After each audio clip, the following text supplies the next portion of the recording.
a lot. Okay, so we are now live on Facebook. Good morning, everybody. I'm so excited to be here today. I'm going to be doing back-to-back interviews this week.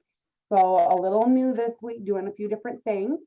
I am Stephanie, founder of Love Lotus Evolution, for those who have not heard of me. And I am all about bringing forth inspiring stories and helping us all awaken our inner greatness. I am an advanced regression therapist, energy healer, mentor, and so many other things. And this always does this to me. There we go. So I'm getting a little quicker at that, cutting off the mute button. Today, I am super excited to announce that I have the blessings to connect with Kelly, and she is going to be sharing her inspiring story about her spiritual awakening, what all she's kind of been through. And we all have different stories, and that's kind of why I brought this together. So we can all really relate and connect with others, knowing that we're not alone in our spiritual journey. And we all experience different things. Sometimes it's great and enlightening. Sometimes it's rough. And so it's great to see all the different sides of what we might experience through our spiritual awakening journey. So I'm going to introduce Kelly here. And Kelly, will you tell us a little bit about who you are and what you do? And then we'll kind of go into the beginning, like where your childhood was. Okay. My name is Kelly. I actually know Stephanie. I've had a regression session with her, and I was in a spiritual awakening class. And I don't, the last 2 years, I would say heavily, I've worked on getting rid of a lot of conditioning, all of the things that you read about and hear about when you go through a spiritual awakening. So the first question, I was already struggling, what do I do? Not anything that I don't want to anymore. And I'm happy to say that today, sitting here. But in all seriousness, the direction my life is going in is literally what I will be doing will be something that makes a difference. And that's what I know right now. And I will be doing what my calling is, which I'm just starting to get glimpses of that. And that was one of the reasons that I thought, yeah, I want to have this interview. I want to talk about the real struggles that I had to really look very hard to find people that had or spoke to the real struggle they had during their spiritual awakening, because it can get real. So in my past life, I was a process engineer for all of my professional career. That part's over. that part's done. So what do I do? We'll find out. Absolutely. And see, it's always a journey, right? We're always learning new things and trying new stuff as we go along. So tell me a little bit, like I like to go back to the beginning of childhood, just to kind of also give us a little glimpse at how some of our childhood kind of have a play with our journey, because we all come from different experiences that we experience as a child. And I know it does have a big impact. So would you like to explain maybe a little bit of just how your childhood was in brief? Absolutely. I had a really wonderful childhood. It was magical in a lot of ways, but often also extremely traumatizing, which I think a lot of people can relate to. Mm-hmm. And that trauma comes back. It comes back eventually, and it came back for me, especially these last 2 years. So I was always the sensitive child, getting yelled at for being too sensitive. And when I say yelled at, I mean stop being so sensitive. And that was a mantra: stop being so sensitive. And I didn't realize how different I was. It really took me until these last couple of years to realize I process things totally differently. I feel things totally differently. I feel things to such a level. And that was that way in my childhood. So even normal things could have traumatized me, but I had some actual events that really did traumatize me. And one thing that I realized was my dad was in law enforcement, and the things that would happen and he would witness on the job, whether it was all of the human tragedy, right?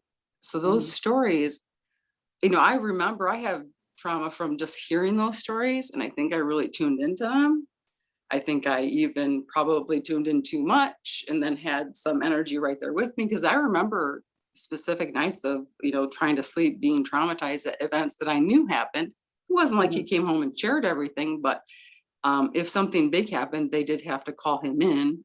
He was a post commander, so it was just very much like I was always aware at such a deep level of what was happening out in the world. And I knew how unsafe it was. And I knew that there was very real monsters out there in human form. And I didn't realize, I mean, as a child, how do you know that it's affecting you like that? How, you know, so it just kind of dawned on me these last 2 years, wow, that really did affect me. How much I was exposed to inadvertently. But on a real level, we grew up in the same town, right? Did you grow up on the river too, Stephanie? Was that another coincidence? So there was like three Yeah. things that were similar for same small town. We both grew up on the river. I was always playing on the river, playing out in the woods. The flowers were my friends. You know, I was that kind of child. And the third similarity between us is we both quit our job on the same day. So that told me, yeah, you were meant to be in my life. But so I always was outside playing, and that was the magical part of my childhood. But there was a couple things that happened, and one thing that really I traumatized me the most and set up some of the, you know, systems that were so hard for me to get through. You know, what you do as a child to defend yourself, you know, emotionally, or put up barriers. For me, it was I developed a very strong will that I would protect myself. But there was one work party that my dad was having. So of course there's all police officers at our house. And I think a tag along person was there with one of the police officers, and he wasn't um anybody knew. The first thing that happened that night was he like physically attacked my brother in the kitchen. It was only him and I was like 8, I think, very, very young. And it was like this monster came out. And this was just a normal get together. So then a little bit later, I don't even remember the nuances of that. Did we tell anybody that happened? Why that happened? It came out of the blue.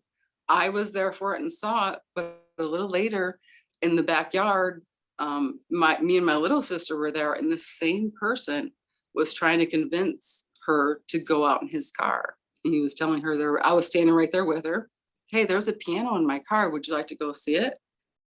Would you look at the star? I mean, like I knew right then exactly what was going to happen, and that she was getting ready to leave with him. And if they slipped out around the house in the darkness, that was it. And I just remember the fear of like, if I leave to go get somebody, they're going to go. And there was somebody right there that I trusted. So I got him first so I could go run and get my mom.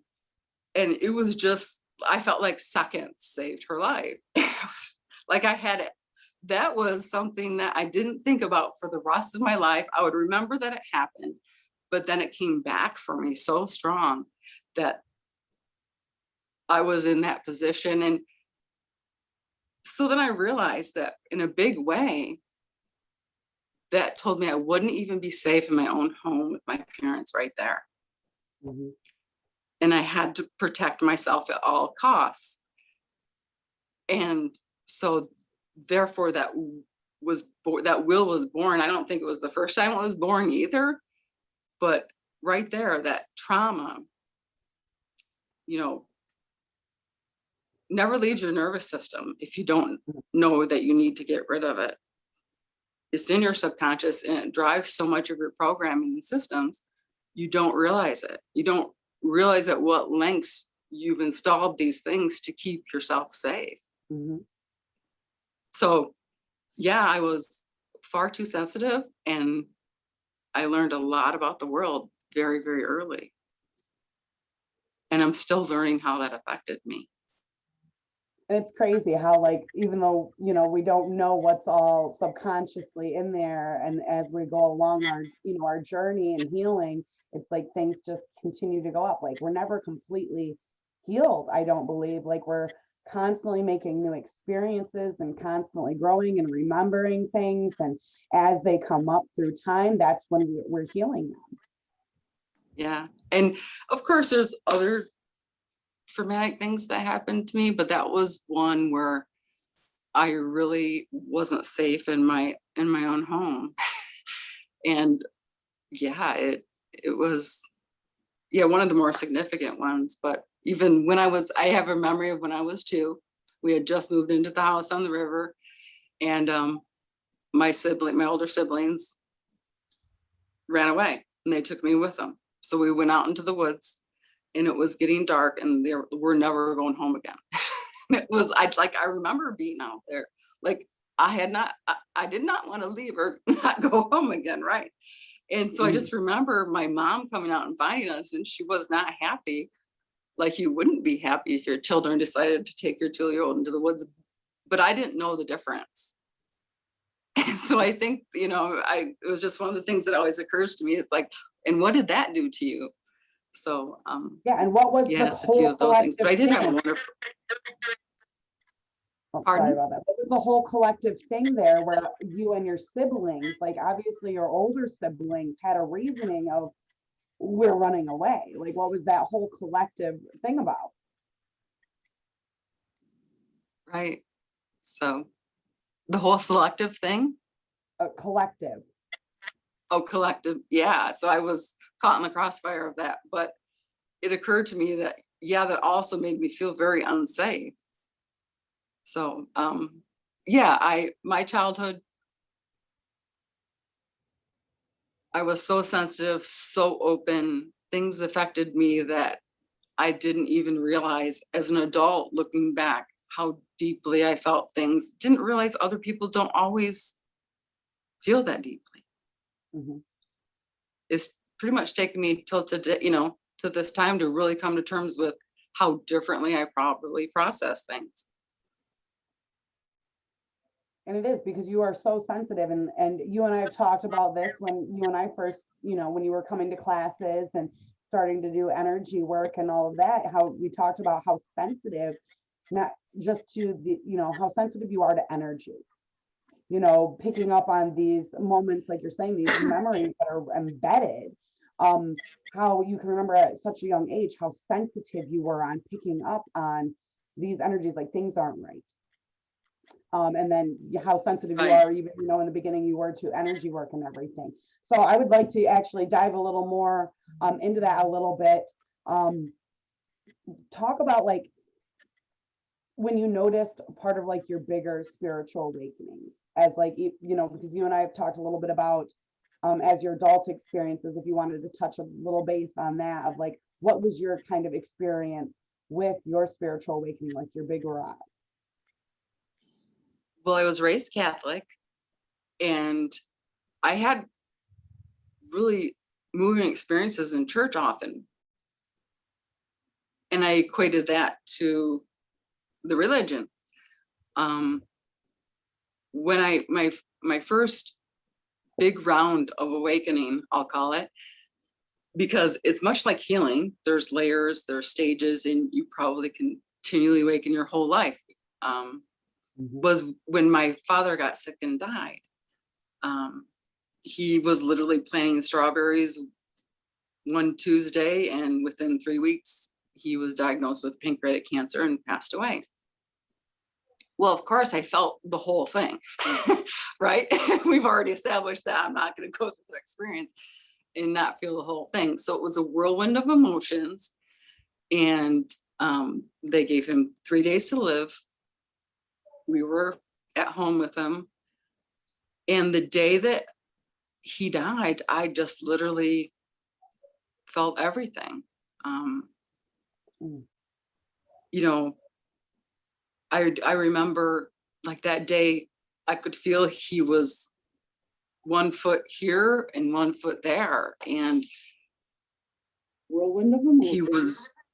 was talking to a lot of people, and he was at one point I said to him, Dad, it's okay to go. It's okay to let go. And he said, I know, but nobody will come and get me.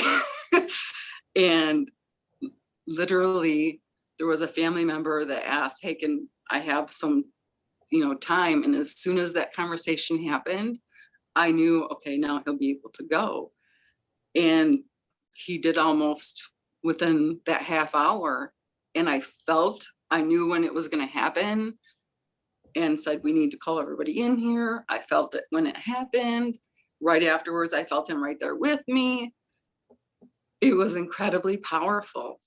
And the 2 or 3 days before that were incredibly powerful, because you're getting ready to face this. It was really moving in a way to be able to go through that time with him and to see him face it. And like the day that he died, he wanted the priest to come out. And so my sister and I had to go get the priest, sit through mass, have coffee and donuts like it was a normal Sunday. Hey, can you come out to the house? And he got there, and my dad sat up in bed, put his glasses on, had his last rites, thanked him very much. And it was just so moving and powerful.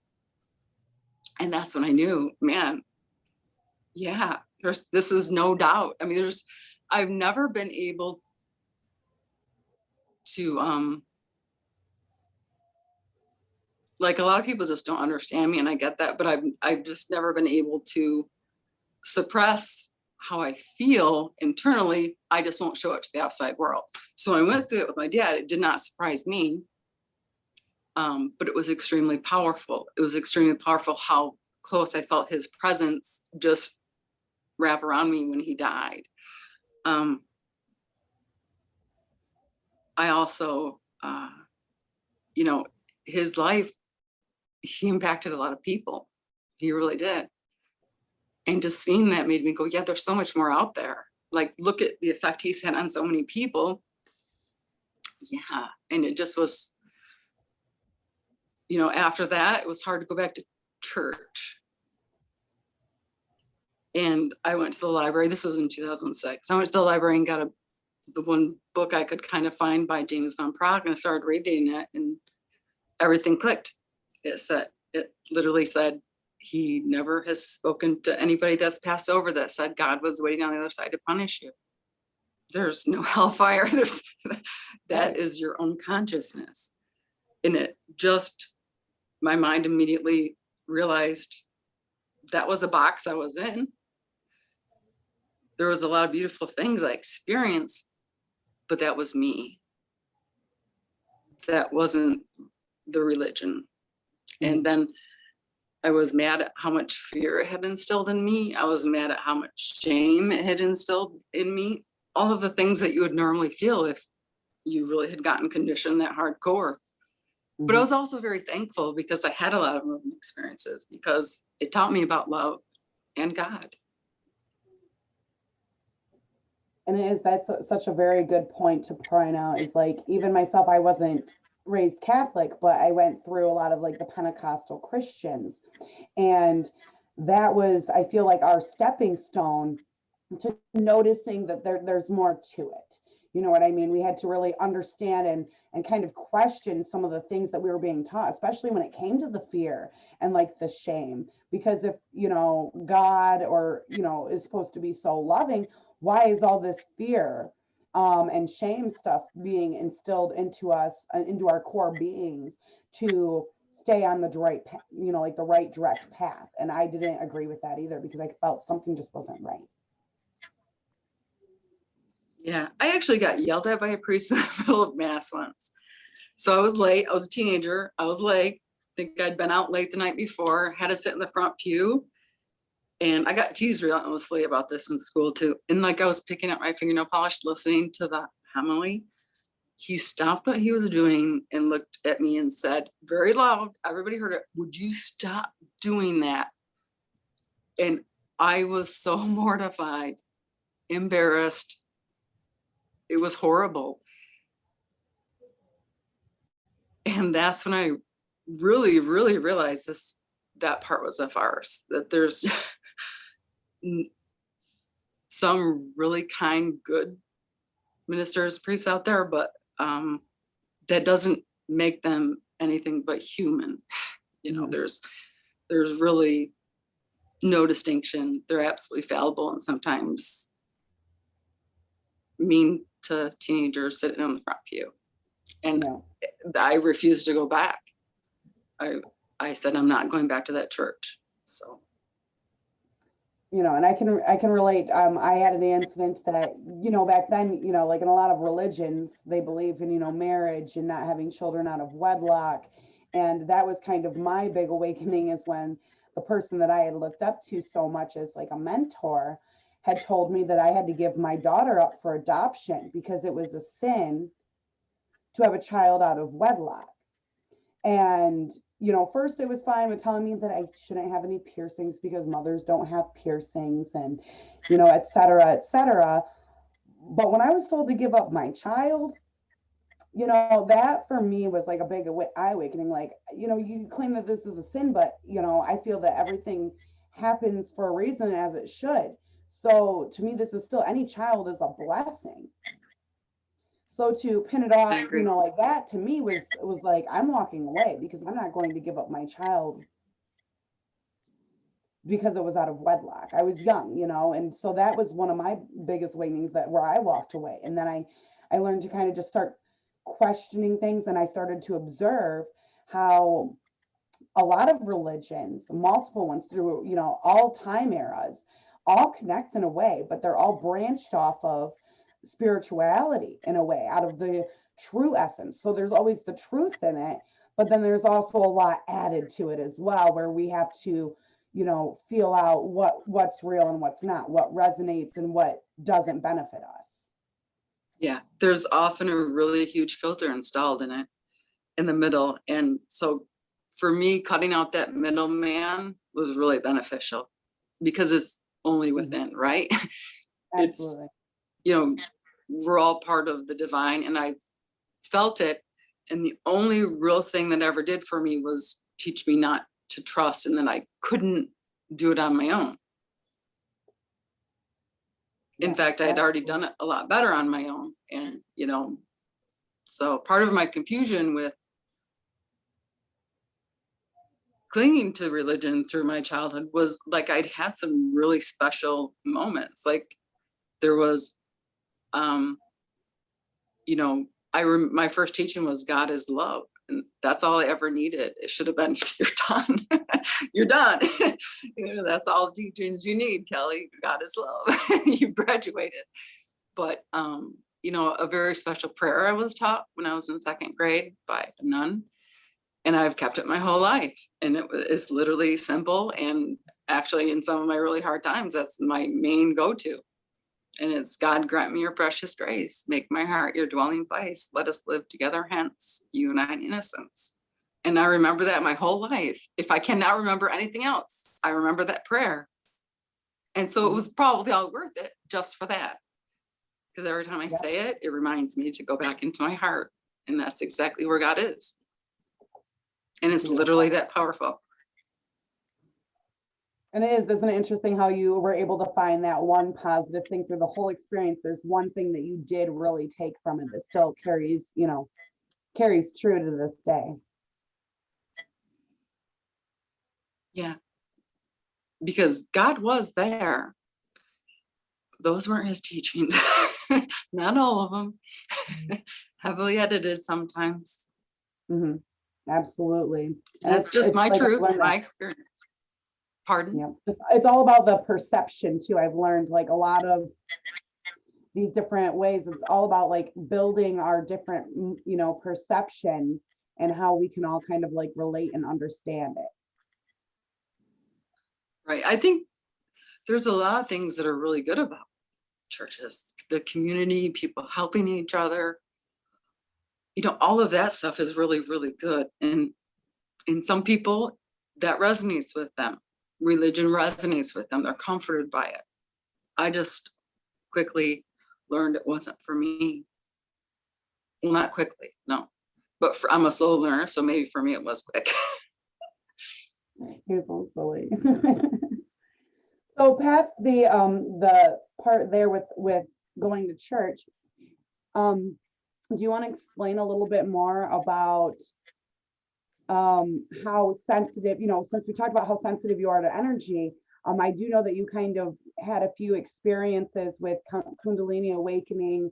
You had a series of, like you're saying, because we have cycles and levels of it, the spiritual awakening. Would you like to, for a lot of people out there that are more sensitive, a lot of us think that spiritual awakening is just, rainbows and butterflies, and it's easy. But there's, that's not always true. And there's a big chunk of us who do struggle with sometimes, especially with the sensitive energies, with some of this healing and our, along the journey. Would you like to explain a little bit about, like, maybe some of your challenges or struggles, or about how that was with you being more sensitive? Right. So after my dad died was the first time I really realized I had it wrong and relieved myself of a lot of those burdens and started exploring. The mystic in me came out. I became a seeker. And at that point in time, there just wasn't a lot of practitioners to be found or anything. So, I did have a couple readings, nothing in person, all over the phone, somebody across the country that had to wait a few months to get into or something. And so I was able to, have a medium style reading from my dad. And that just, if I needed validation, that was it. That's the only validation I ever needed. So then you go through, there's a part of yourself, that your identity, that is still there. You've built a whole life. I had 4 children. So your condition, everything was still there, even though my mind had opened. And you're working on it, you're changing little by little. Well, you don't raise 4 children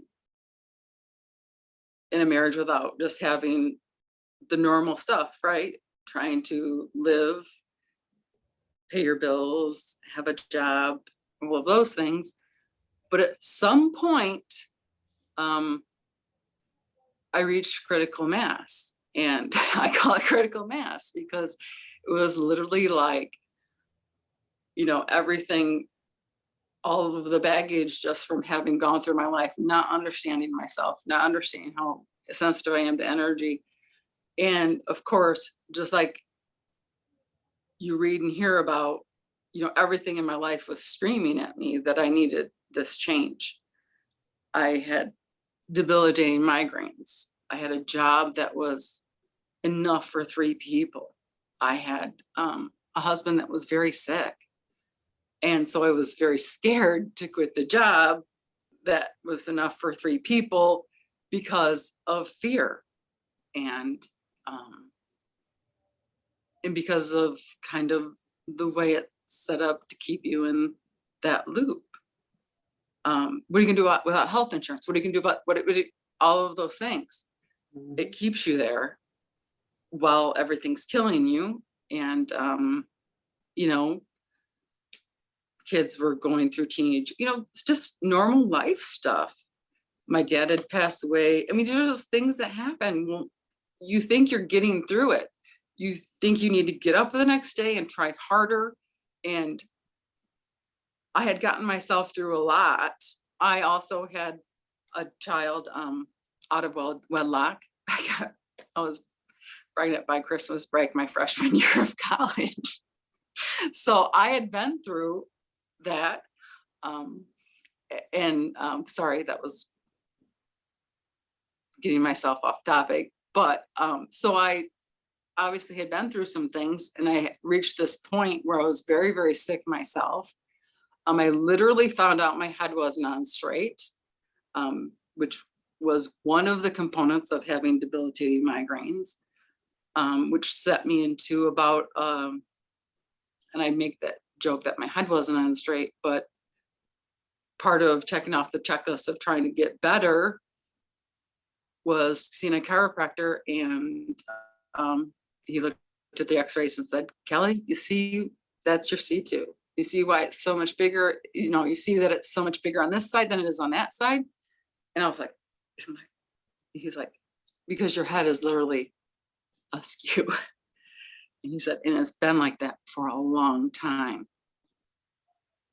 And he said, I'm not sure if I can treat you, but if, you know, we ran through the chest, and he goes, okay, I can treat you, but do you want, I can't promise you what's going to happen. I can't. And I was just like, well, I can't stay here. So he adjusted my neck, and it was so loud going back into position. He said, the whole neighborhood heard that. And he's like, you really need to be in here 5 days a week. I won't do that to you, but you'll know when you need to come in here. And I was in there so frequently after work. I mean, like trying to get out of work on time so I could go to the chiropractor and not get a migraine. But at the same time, he said, I said, well, I was in a car accident when I was 16. And I said, do you think that's when I did it? He's like, or since birth. And the way he said it, I just knew he obviously thought that it had happened when the doctor was delivering me. Mhm. Because so much pressure can be put on the baby's head if you have to be assisted. And so my whole body had been compensating for an uneven horizon because my head was on crooked my whole life. So I went through like a year of intense pain with my muscles, trying to straighten out. So every morning I would do some light yoga with Adriene saved my life, literally. And I would meditate, because then I'd have to go to this job that was way too much, that I shouldn't have been doing. But what that did was center me and help me get through the day. Well, eventually, I was at work the same day you were at work, out on the production floor.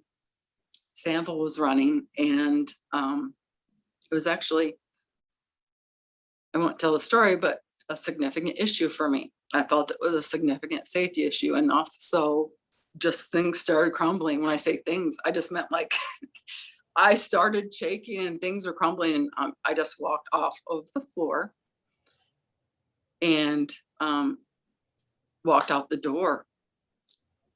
Quit right then, called and quit. I'm sorry, but this is my notice, and I had no plan.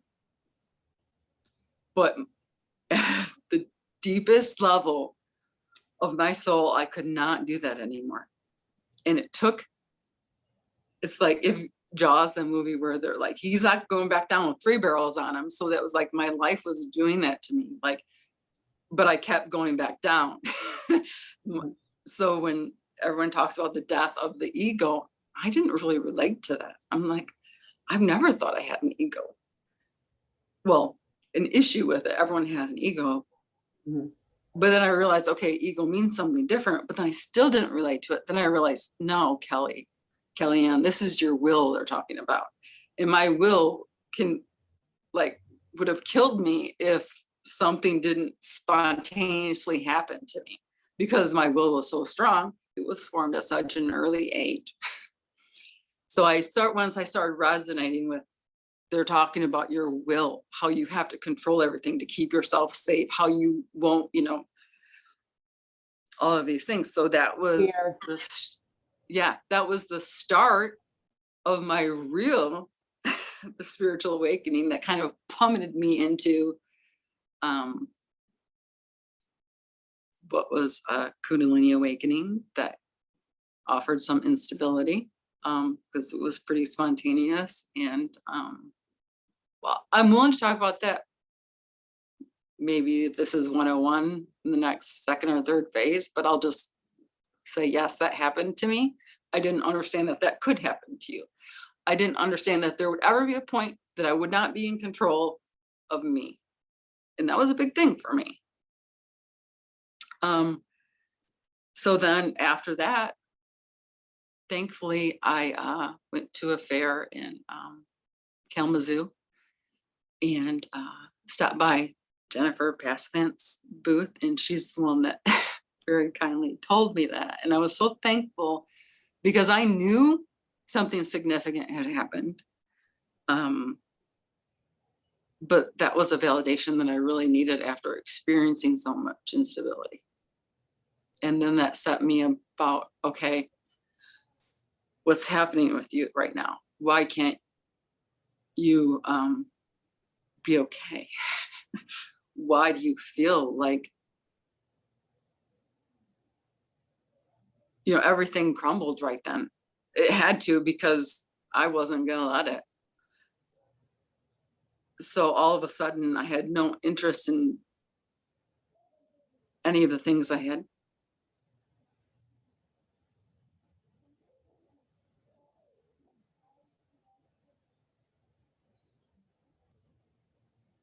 Oh, your mic is on or on mute.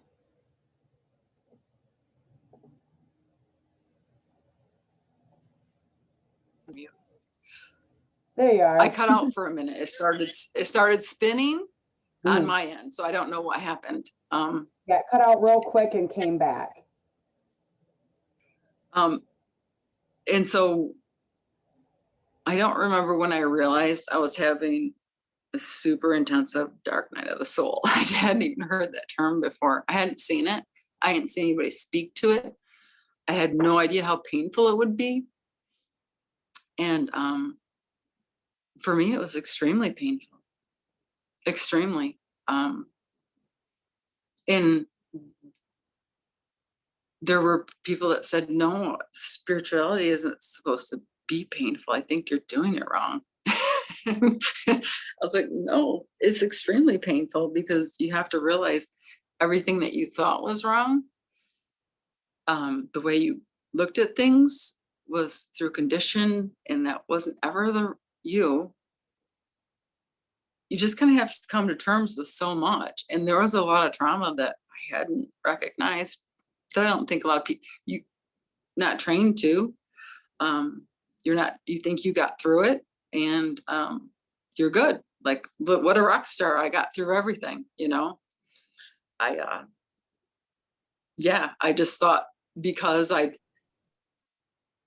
so when I went through the same thing you did, my parents were, when I got pregnant by Christmas, my freshman year, my parents were my dad was like, this is going to be really hard. You might want to think about giving the baby up for adoption. And it's your decision. I mean, it took me months to make that decision, because I knew that wasn't an option for me. But the other way, I had to really come to terms with it. So I decided, nope, I'm going to do it. But with that came tremendous responsibility. So I just stayed in school. And I remember my dad saying, honey, just come home and you can go to a community college and we'll help you. And I just said no. And so I stayed in school, but that was extremely hard. Mhm. And I never let it look hard. I mean, I probably did, but I just never let myself, I didn't have a lot of compassion for myself. I had a lot of shame. But I had signed up to the task that I was going to have this baby, and I was going to do it right. And I just felt tremendous responsibility for that. And I traumatized myself a lot. I realized how much I had put myself through. I lived in the dorms that freshman year. I had a small friend group that figured it out within a couple of months. But I just hid it from everybody I was in the dorms with. I didn't even go home that summer. My sister was doing an internship in Ludington, and I went and stayed with her to hide out. So much shame. My grandma's gonna, everyone's gonna know. It was hard. And so I made those decisions and I did those things. And I remember one day in the parking lot at Felt Posh, a lady that went to our church stopped me and she said, Kelly, I want to tell you, that's the bravest thing. And I never saw it like that. That stayed with me my whole life. So after that, I kind of I'm going to keep that. someone that just stopped me and wanted to tell me that. It's like I really needed that message right then because I didn't feel brave. Felt like I messed everything up. You know, for my parents, it was just all, what is everyone gonna think of me? All that conditioning and shame. And I didn't let myself, what I was doing to get out of it was a huge punishment for myself almost. That's how now looking back, obviously that's how I treated it. And my husband was, I think he went to the army. So I was in, we were just kids. I'm gonna say in school, but this is about all I can do. He's like, he went to the army. It was a short, he had a 2.5-year enlistment, so he could come back as soon as possible and have money for school. So he was gone. I was in school. Then when he came home, I started working and he started school. And I mean, this is just stuff I did to myself my whole life, way overextending all the time. So I'd have to rush home. We'd almost meet in the driveway every day so he could leave for school at night. And, he started school when our second was like a couple months old, and 18 months later, we had another newborn. So he did daycare during the day. I worked, we'd switch off, and then I'd come home and have at that time we only had 3 kids. And we just did that. And when he got out of school, he got a job. And I thought, oh, this will be when it's easy. But no, his job traveled a lot. That's not easy either. 4 kids. So at 4 kids, I'm like, okay, I reached critical mass again. I need to stay home. I felt that calling so deep in my soul. And that was like the 10 best years of my life. Looking back on it, that it was just magical. I loved it. It was the best decision I've ever made. Another leap of faith. I'm not sure how we're going to do it, but it's just going to have to happen. And then things fall into place. But then when I went back to work, which was super intimidating after being off for 10 years, I thought to make a career. I had 10 great years as a process engineer, a great experience with the company I was with. Thought I'd go do it again, thought I'd be the factor, and it was just one of those unfortunate companies where the culture is not the best and there's a lot of turnover and things are just out of control and you can't really gain ground. And that just wasn't the place for me. But me being me, I don't give up very easily. And unfortunately, if I go into a meeting with customers or in a room with somebody, I can speak and be reasonable. People respond to me, just it's energetic, right? You can tell when someone cares and someone's being honest, and I could diffuse a lot of situations, get a lot of people to work together. So things that probably shouldn't have worked out, I could get to work out for too long. And then I reached critical mass one day and quit that job after 6 years, but it took a lot out of me. I really felt chewed up. I learned that lesson the hard way. And it took me a long time to come to terms with what I did to myself. And looking back at my whole life, it was that way the whole time. That was all me. Yeah, but it's all part of our journey, boundaries. right? All those experiences that kind of build up. How it's interesting how you can see the experiences and the different levels of it, through the different chapters of our life. That's what I kind of like to refer it to sometimes as chapters in a chapter book. When you're, you notice when you're reaching that next chapter and how you can see the connection through the phases. Yeah. So I think, I'm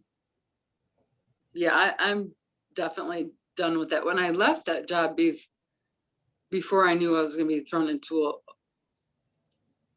the really hard part of awakening. I didn't realize it existed, so I don't know how I would have known ahead of time, but that job wasn't for me. And when even coming out of that job, I said, I'm never going to work for anything that doesn't make a difference again. I'm never going to work that hard on things that, didn't sit well with my soul. Never. And so here I am.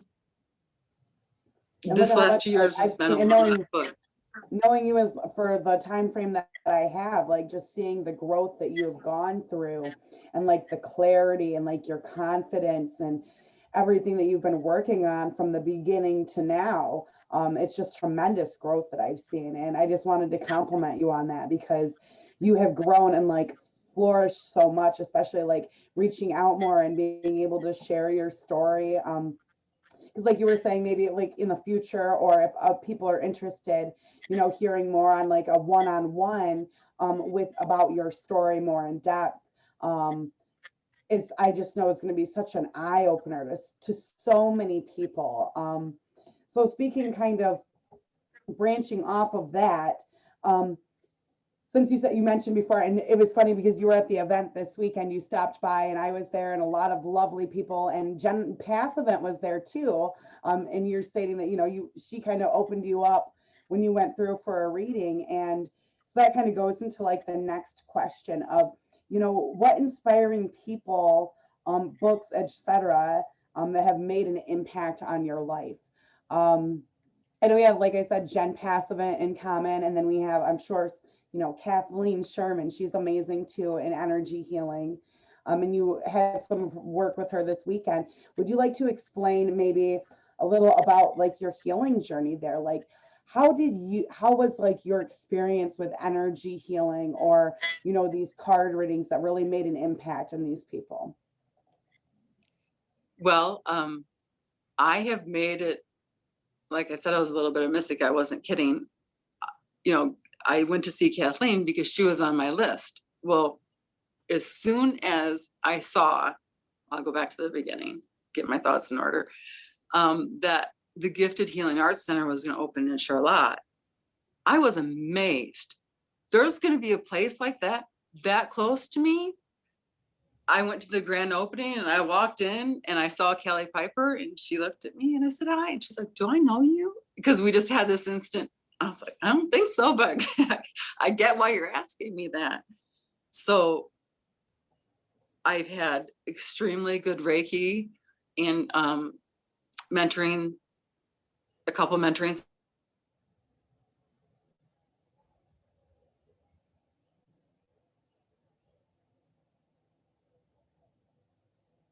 Oh, she cut out. She'll be back.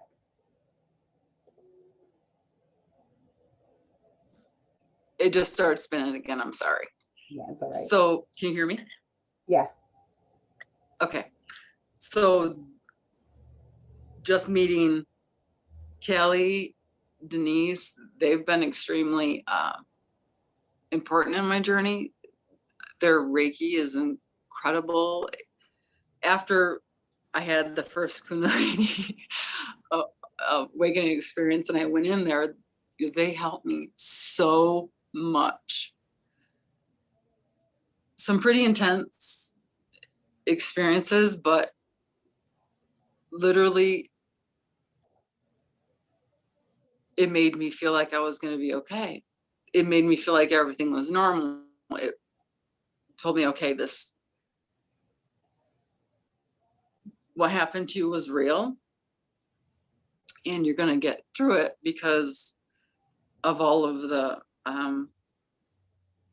you know, they were able to tell me things from my spirit guides, which I couldn't hear, you know, that she's right there next to you and she's going to get you through it. And that was really important. So everybody's been there for me at the time. And actually, Crystal Jordan, but her name's Getty now. I had seen her a couple of times before even the Gifted opened. I didn't realize that there was that connection. And so then every time Kelly would have a late night with Kelly, I would watch and see the practitioner she was bringing through. And that's how I came across you. And that's how I learned about Kathleen Sherman, who I had really intense and good energy work with her on Friday. Like my legs were shaking the whole time. And she said at the end, like, I said my legs were shaking. She's like, yeah, I hope that was okay with you. I thought in my head, I was thinking, I hope that was okay with you. And she, you know, told me, well, you had to put up a lot of walls because I could feel how people felt about me. And that just kind of kept my energy coming in knots, coming back at me. And I didn't understand that was why I was feeling like that. So everybody's helped me connect a piece of the dots on my trying to figure out myself. Who else have I? So Jennifer was key. Kathleen, this last Friday, I had been wanting to meet her. You, Pam, who I also met, she's been wonderful. We get to see her later on this week. Oh, yeah. Having that spiritual awakening class was so nice because it was people from different, all different lives that all had that in common. And it made me feel like, okay, there's people out there that are just like me. Because, you know, anybody that knows me and my family would say, oh, she's always been spiritual, but I don't think anybody knows what that means. Like there's a point in time where I guess the best way to put it is your soul takes over. And it had to for me because I wasn't, I especially as a mother, right? What do? You get up and you make things happen and you rely on that will to get you through everything because that is what everybody expects you to do. And more importantly, that's what you expect you to do. You're your own harshest judge. So I really kind of had to be smacked down, and I was smacked down pretty hard.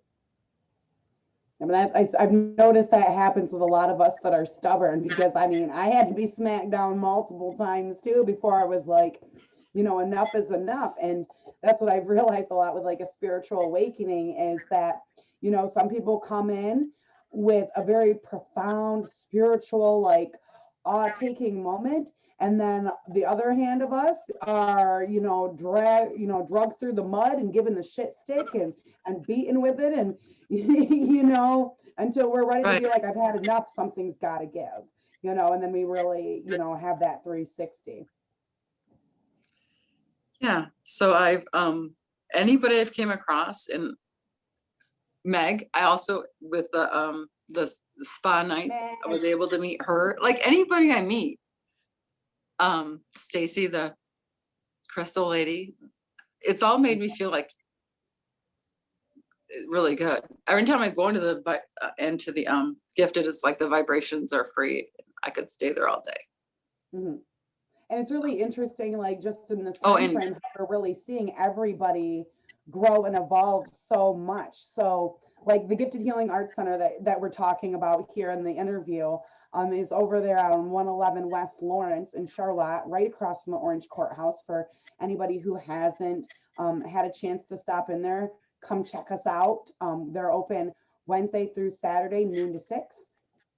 And when it all started, like you're saying, like in the beginning of your journey, and when I met them, it was all around the same time because, our soul tribe, we're all connecting. And, Jen Pass event was one of the very first ones I had met. Kathleen, I was introduced to from some people affiliated with Choices in Richland, who then in turn, Kathleen introduced me to Callie and Denise at the Gifted Healing Arts Center. And you went to the very first opening.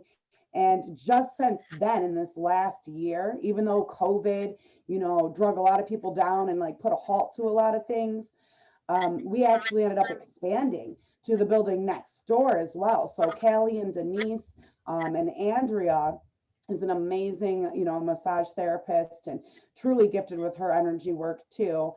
They all expanded next door. And then Stacy, Meg, myself, Katie, Joy, there's a few new practitioners that we've invited in that are on the original side of the Gifted at 111. So there's just been so much expansion and growth within, all of us. And it's so beautiful to really see that from the beginning to how much it's changed now in just a year. It is. And I did leave somebody out that was instrumental. Last summer, I had some long distance healing with Jason, Kelly's partner. That was incredible and really helped me get to the root of some trauma in my own special way.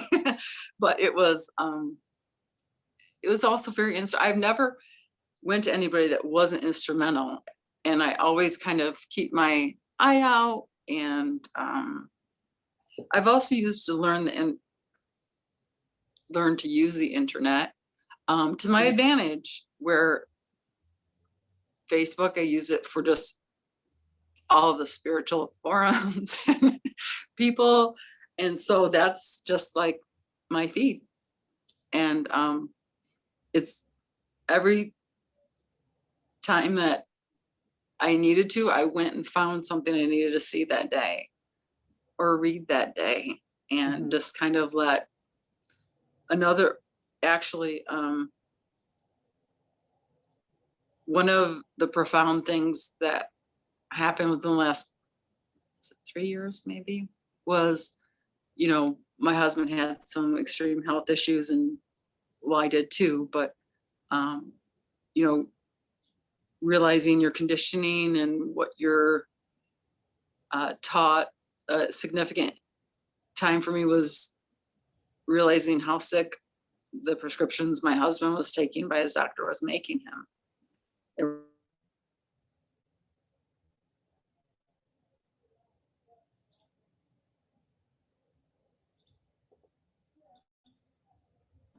Sorry about that. I'm not sure if it's just on my end. It must be my internet. But so I stumbled across the medical medium one day, and changed my life.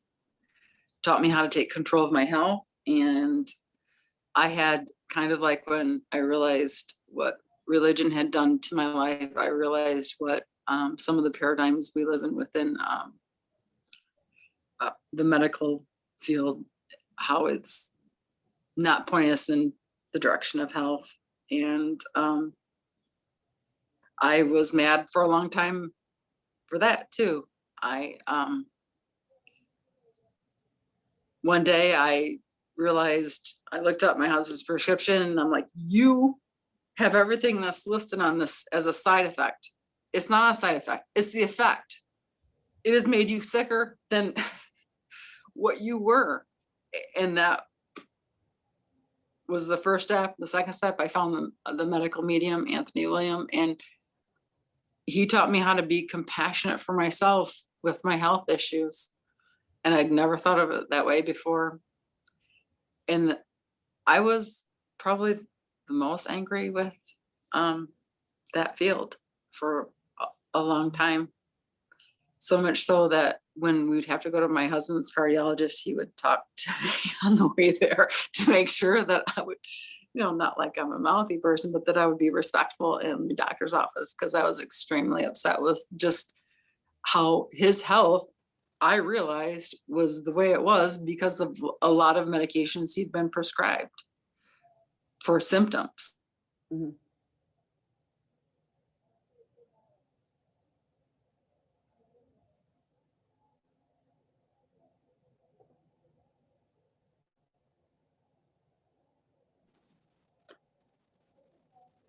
At least it's always just a real quick glimpse, so we don't really miss anything. So I caught that you're talking about that a lot of the medicine or a lot of the symptoms were because of the medication he was being prescribed. Yes. And it just set off a domino effect within his body. And a couple of the key things that he, he's healed millions around the world just with his, eat healthy food. The fruits are so healing. But what I, one of the main things is your body doesn't attack itself. There's not autoimmune. Your body protects you.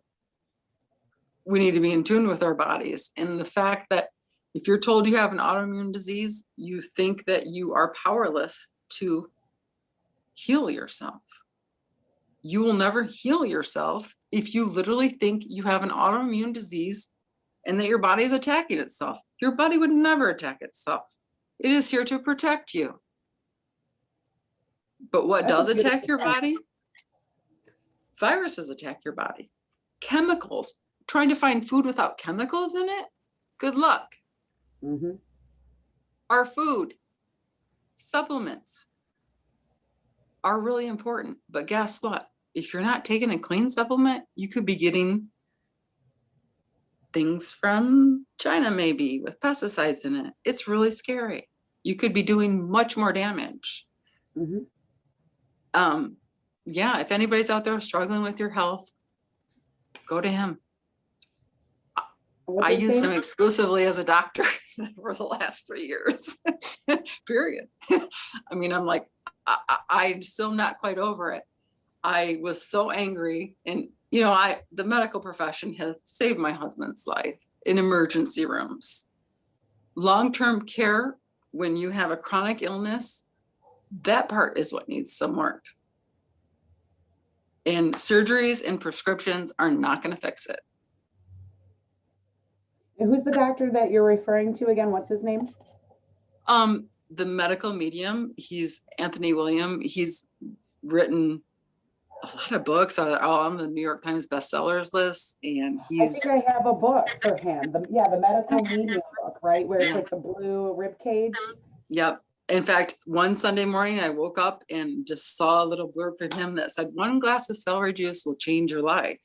And it was one thing that I was meant to see. And I literally woke up my husband, who had was struggling with psoriatic arthritis at the time. I feel set off by some medications.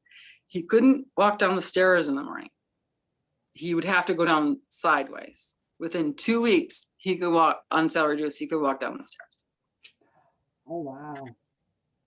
It was an You're on-off definitely switch. pushing that book out there. So Anthony William and the medical medium. Yeah, he's available. Instagram, Facebook. So, I mean, he has so much. The hand of God speaks to him.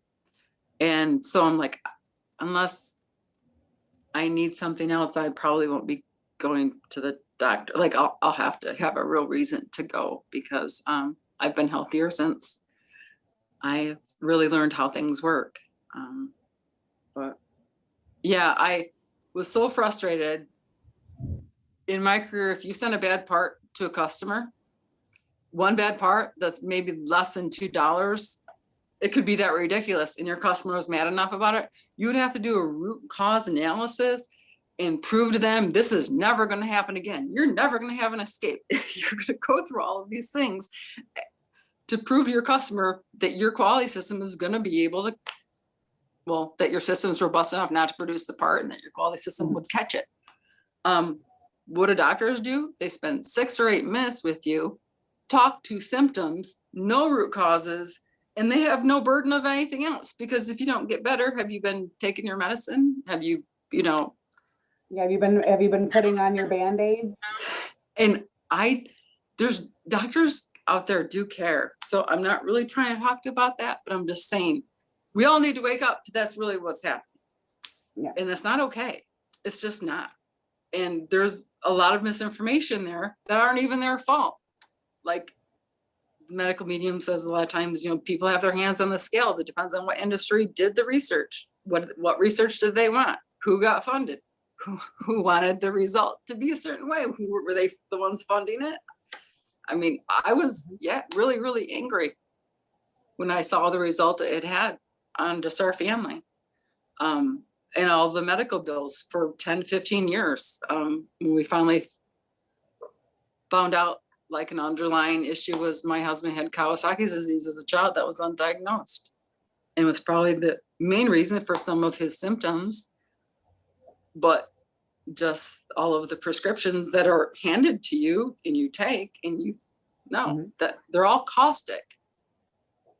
So many of them are caustic and just clog your liver. And that's not going to go well for you. It did not for us. So anyway, I don't know about you, but like for me, I noticed every time, I've also realized like if we're looking for it, we'll find it. If we keep going to the doctors thinking that there's something, wrong, they will find something to say, that there's something wrong and here's a temporary fix. Like you're saying, it's not getting really to the root cause.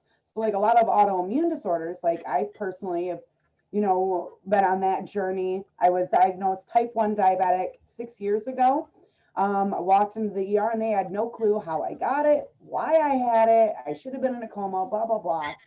And what I realized is after that, every time I would go to the doctor, they'd add something new: scoliosis, carpal tunnel, arthritis. And what I found is like the common cause with all of them was inflammation. Was any of them looking into the inflammation, or were they all just finding new diagnoses to give other prescriptions to try out? And it's just equivalent to, like, if you take your car to a mechanic shop, if you take it to multiple different mechanics, every time somebody will find something different that needs to be fixed or needs something, right?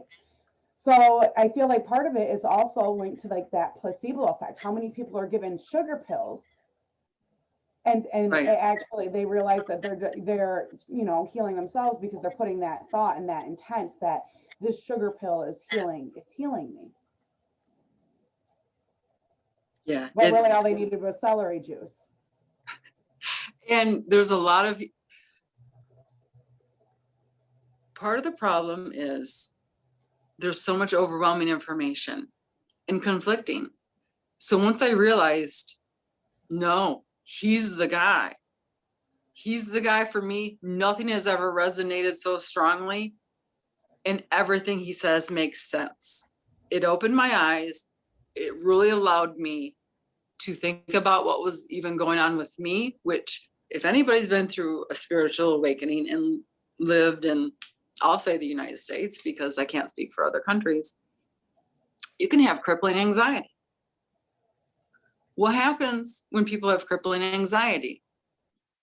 Medications or maybe therapy? It's not often even in your mind. It is in your gut.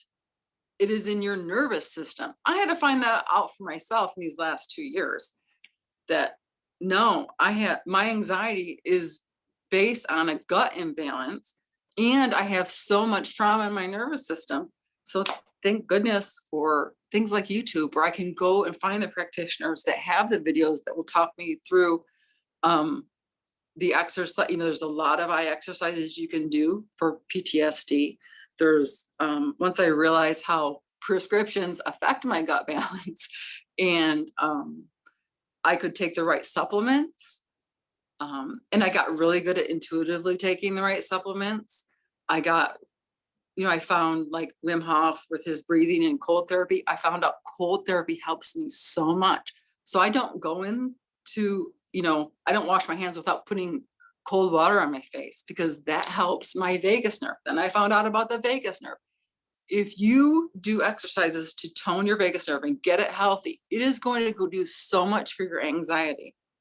Spiritual people tend to think anxiety is from energy, and it is, and it can be, but there's such a physical component that nobody teaches you. And I learned all this the hard way from not being able to stand being in my body.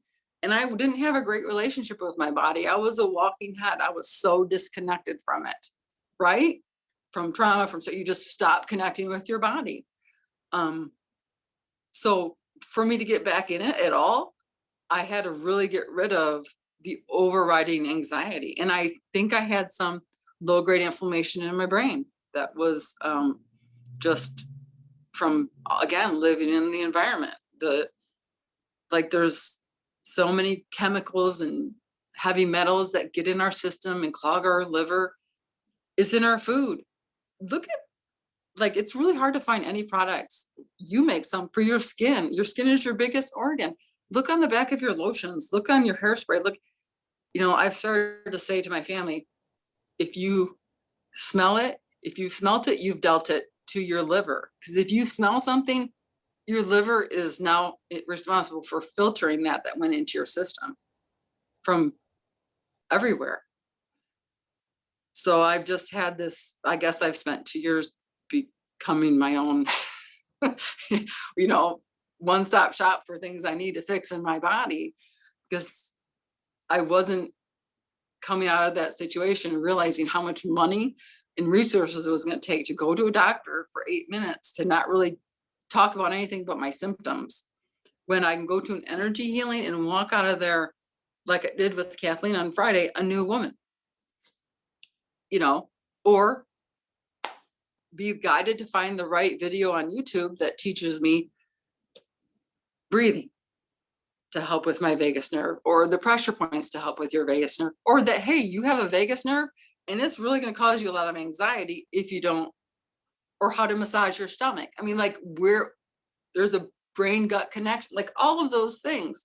You have so many more controls than you think you do, because we're just not taught about it.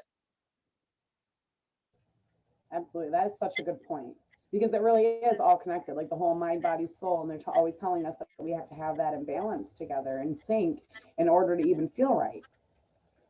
And with the anxiety thing, like, I like how you explained how it's like, it's not just, in your mind, that it is, your whole body, because that's a very good point. Because whenever I feel like, anxiety comes through or whatnot, sometimes I'll feel like my whole body feels like a tuning fork. I'm just, so that's a really good point, that our nerves, that it runs through our nerves, because it really does. It's like we're a huge antenna. Yeah, so people often equate to eating food that isn't the best for you if it's highly processed. The worst case scenario, you're going to gain weight. No, the worst case scenario is going to be eventually going to have debilitating anxiety because that's not good for you. I mean, there's things you need to stay away from, and chemicals in your food, just call me crazy, happens to be one of them. Yeah, absolutely. So, Look at all the stuff that goes into meat, and why do a lot of us have to, like, I've noticed when we started doing like the foot detox baths at the shop, because we run events every once in a while, like the self-love spa days, where we'll have the heavy metal detox, where it pulls all the heavy metals out of the bottom of your feet. And it's like, how do just most of this we consume, not just from some of the, beauty products we use, but like the food that we're eating, how many steroids and chemicals and, things are pumped into these animals. And then also energy wise, how are these animals treated? How are these animals killed? And then we're then consuming that energy that animal is resonating at. I agree. And I know I felt that directly. That's how I know you're right, that I'm very sensitive to energy, that I've directly felt that before. Yeah, it was all eye-opening for me. But the one book that I read last summer that I really felt saved me, and it was from You Are Here. Right before I had a really rough spot last summer, I was just stumbled across, and I was really called to order it. And discovering the magic of the present moment. And really, it's the first, breathing in. I know I'm breathing in. In this simple sentence, in the simple state, yeah, I'm this old. As my brother said, you are now 0.5 centuries old. So yeah, I'm gonna have to put my glasses on. In this simple statement is the essence of Buddhist practice. You can build a satisfying and fruitful life on it. You can help yourself and others. You can experience the world as pure and joyful. You can even become enlightened. So that book taught me that in moments when you can't meditate, because you're just not in the spot and everybody's there at one point or the other, if you're going through this, like, you can connect to your breath. You can do dishes or walk and meditate. Like, Thich Nhat Hanh I had never even heard of him before. And one day right before I had that, I was called to order it, and I did. And I read it last summer, but I realized I really need to read this again this summer. And I read that sentence the other day to start reading it again. And I just had such a release. That paragraph alone was like, if I just had that paragraph, I could build a satisfying life on it. And for me, things just need to be really simple. I'm drawn to this is kind of the book for me. I mean, I have a wish list of books that I'm going to read after I can conquer this one. But I realize that's all I need. It brings life down to the simplest equation for me, and talks about deep looking, like your hurts and emotions. to tell them I am here for you. And it was just so profound for me. I mean, I resonate with that book so powerfully. So that's my I'm book. gonna check that out. I'm gonna check that book out. So it's, just based on the voice of the Buddha through Thich Nhat Hanh. So I was so grateful for it. It really came at the right time. And it got me through it, because when I was trying to ground myself and I was unable to, I did remember and say, breathing in, I know I'm breathing in, breathing out, I know I'm breathing out. And there was moments, that's all I knew. So That's beautiful. Thank you for sharing. So you have that book that you just told us about, and then the Medical Medium book by Anthony Williams. So those are two books that you highly, recommend for people to check out. And I highly recommend it. I haven't read the second one, so I'm gonna have to look at that one for sure. It sounds great. But the other medium book, Medical Medium, I do have that, and I know he has a few other books as well. Anthony Williams does. So I highly recommend to check those out too, and I'll toss those in the comments. So if people want to look and refer to them later to check them out, I'll toss them in the comments. And then again, about some of the people that we're talking about, like I said, the Gifted Healing Art Center, you can find, Callie, Denise, Stacy, myself, Stephanie, Megara, and then you can also find Joy and Katie and so many more. And then also Jen Passavant that we mentioned. I will make sure to put in the comments the links for these people. So if anybody's looking to connect with any of them, or also look forward to future interviews where I will be interviewing a few of these lovely ladies, they'll be in the comments as well. So I'm super excited about that. And you did talk a little bit about products. So while we're on here, I did bring 2 different products to show everybody today. I did make a post because we did have that event and everything. And I know these are pretty interesting. So one of the very first products I ever made, and it helps so many people. And I think you tried this as well, is the smudge spray. I don't know if it can kind of zoom in a little there. But this stuff is charged. It's made with moon water, Palo Santo, lavender, and sage essential oils.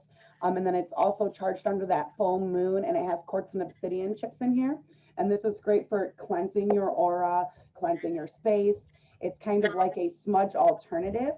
And it smells amazing, and it really helps with like anxiety, stress, sleep, all the good stuff. And then one of the newer things that I made a post on is one of my newer products is I make all natural tanning oil. So this is, again, all natural almond oil, grapeseed, and then I put mica mineral shimmer in it with a little bit of distilled water. And then, you can always check out all my other products where I have face serums, the shimmer sprays with body butters and scrubs, and they're all really good to help incorporate our self-love and nourishing our skin with all natural products, opposed to the parabens and sulfates and all the other words I can't even announce that are on the back of things half the time. So I kind of wanted to put that out there. And then the last little bit, because you've put so much inspiring stuff out here, I'm super excited and glad to have everybody, connect and hear all your inspiring words today. But for the last bit, anything that you would like to give as inspiring advice, or something you would like to share with those watching and listening that are on their journey?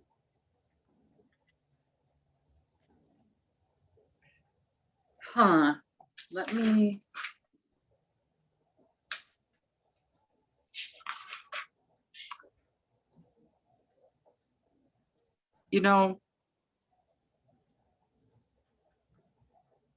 The main thing I've learned is that it's a little bit like Dorothy and the Wizard of Oz, right? Once that curtain gets pulled back, you realize you've been home all along and there's no place like it. And, that's you. So you hear it your whole life. It doesn't resonate with you until you go through this. And then you realize what I was always seeking the whole time was because I was conditioned to look externally. And that even though I never would admit I was seeking some form of validation externally to be my internal compass, I think I know I was. And so don't give that away. Take it back. You know, you're the only one that can decide. I see people asking a lot of questions, you know, just general, what does this mean? Can you please tell me this? And I was absolutely in that spot, but it always gets pointed and turned back to you. It doesn't matter what anybody else thinks things mean. Um,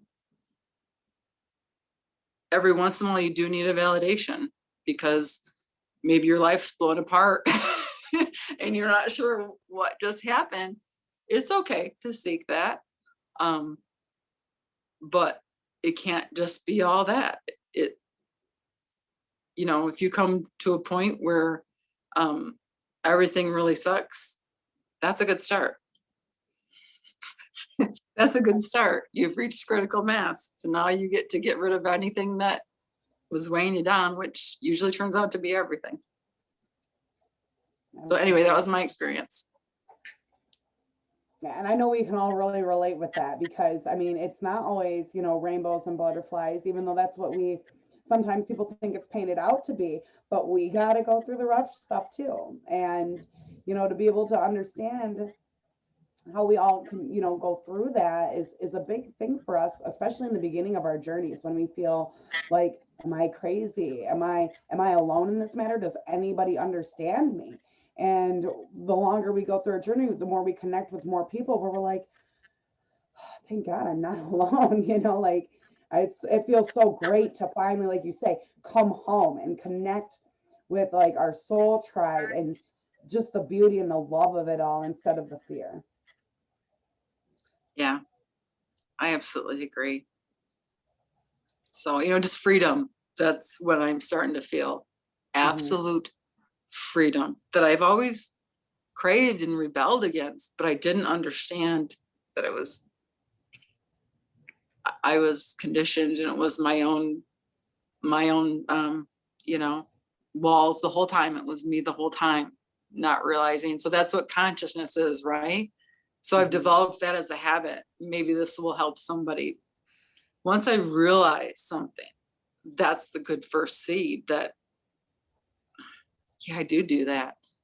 And the parts you don't want to look at, the things you do that you don't want to look at, um, to build a little consciousness on some of your habits or reactions, then you can build a little bit more. But it's a step by step to build awareness, then to truly follow it back.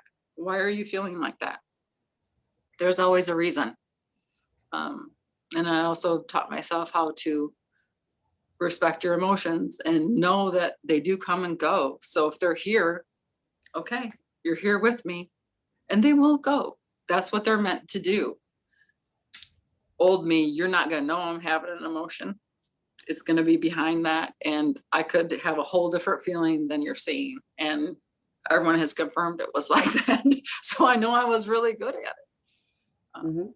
So, And to go off of that, I have a perfect example for that. Um, so my one of my little sisters, her and I are really close, and you know we grew up together, you know all that good stuff, of course. And she had sent me a little video in Messenger last week of this little girl that you know was on a boat fishing with her family, and it was a little fish that was on the hook, and they tried to hand her the fish and she started freaking out and it flopped on her leg, you know, and she's freaking out and she throws them in the water and she's like, bad fish, right? And I messaged back, I'm like, LMAO. I was like, that's totally how I feel inside when I have to touch fish and they're flopping. And she's like, I would have never had any idea that that's how you felt. And I'm like, that's just how good I am at holding it inside because I'm screaming like that little girl on the inside, but you're not going to see it on the outside. yeah. So that alone, being aware, becoming more and more conscious, really helped me build that detachment. That's very healthy. Like, you know, I can be very empathetic and compassionate and love somebody and they can absolutely be totally different or be having strong emotions. And I've had to build that because I'm so sensitive to energy. But I've also started to understand that when there's two sides, that's a trap. That's neither of them are right. That's a Mhm. trap for me. That's how I work. That's, me going to a side. That's not me. That wasn't my choice. That's a funnel and I'm not going into it again. Just Can you with get a little whether more it's, I on think Pam that, just what you posted mean about by this yesterday about, could you pardon? explain a little more about what you mean by, like, if you're given two options and you know that that's like your funnel? So whether it's, I'm gonna use this last year, everybody very polarized on one side or the other, whether it's politically about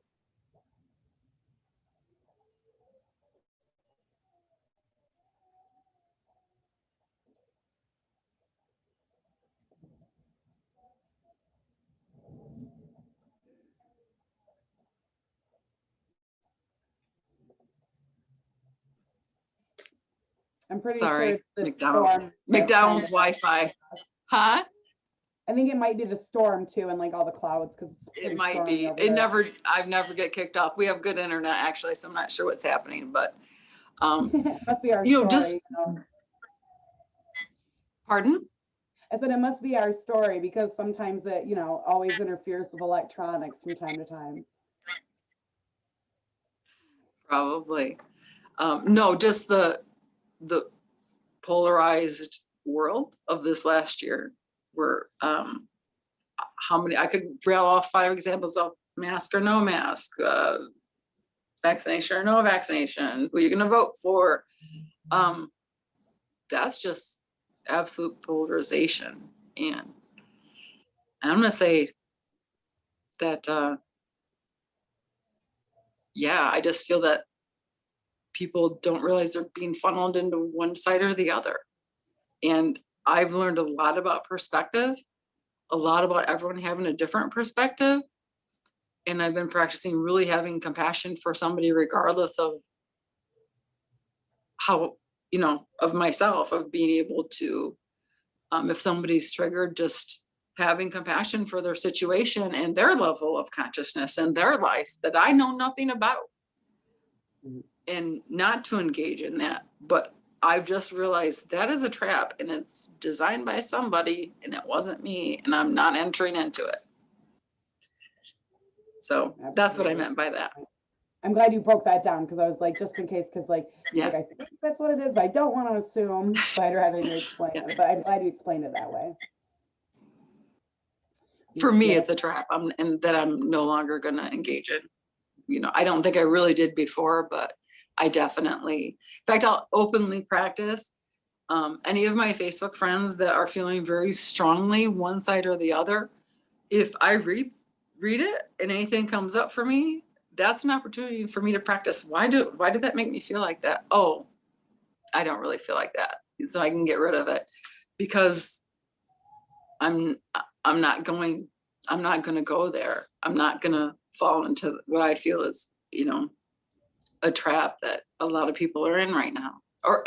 I think it's triggering them for a good reason. Hopefully everybody's going to awaken to their own truth. But And I think that's part of the first step is, the first step is awareness.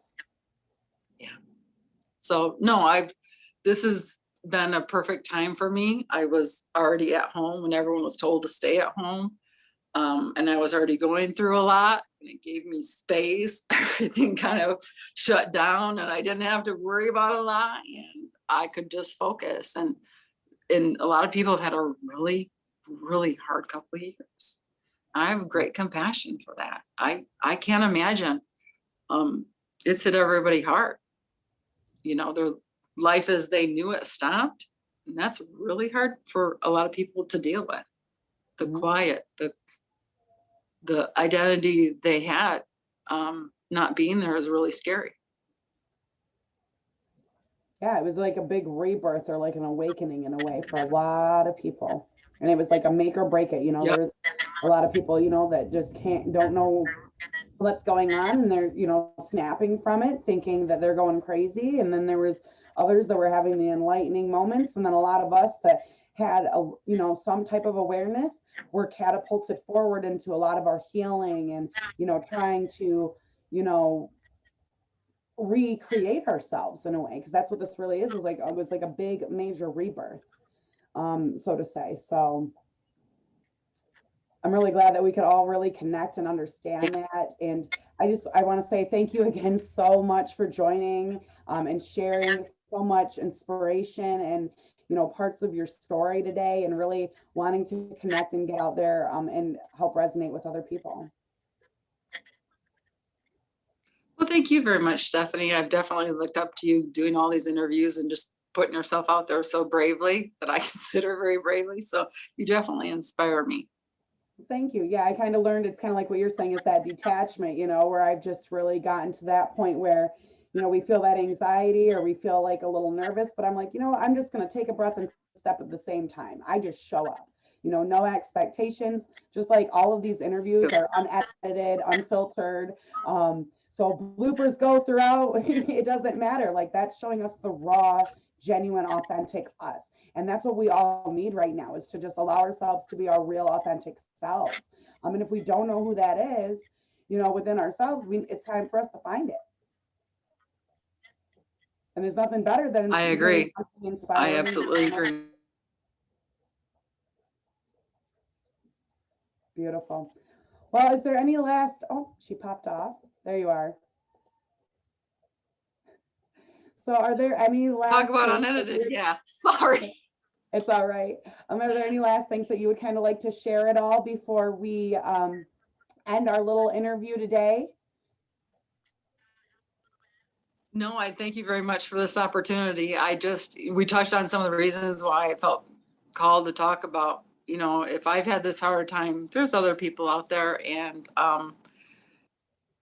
I really didn't know what was happening to me. And I thought I was already like on a spiritual path. So if it resonates with anybody, I think it helped me just talking about it. So thank you for the opportunity. I was a big step forward for me. I don't talk openly about what I've been through very often in front of many people. So let's do a Facebook Live and get it out there, I guess. Yeah, get it out there and show everybody that, there's a lot of, we all really connect in a lot of ways. It's going to resonate with a lot of people, because I was the same way, growing up younger, feeling like that black sheep, feeling that anxiety and stress, switching between jobs, like you had mentioned, where I quit my job on April 1st, and it was no joke, a few years back. So I can totally, relate. Like, it really shows how we all can really resonate and relate with each other. So I just want to thank you so much for coming on today and sharing your story. And I really look forward to, in the future, maybe diving in a little deeper, when the time is right, and we could share, more in detail, maybe do another interview in the future on some more notes. That would be great. And I'd probably get brave enough to do that. Thank you so much, Stephanie. Yeah, thank you so much. And then again, anybody who wants to know about any of the practitioners and healers that we spoke about today, I'll be putting them in the comments. You can look up the Gifted Healing Art Center on Facebook, or you can also find myself on Facebook, Love Lotus Evolution, or on Google, www.lovelotusevolution.com. And you can find all of my great products on there, and then also all of my services. And if you have any questions, if you watch this later on, because I know a lot of people are, working with it being Tuesday, when you get to watch this later on, if you have questions or comments, still feel free to put them in the comments box or shoot me a message. And thank you all so much for joining. Thank you, Kelly. And I hope you have a great day. I'm going to keep you on for a moment after I go live, just so you and I can wrap up. So we're just going to say bye to everybody on Facebook and YouTube. And bye, everybody. Bye.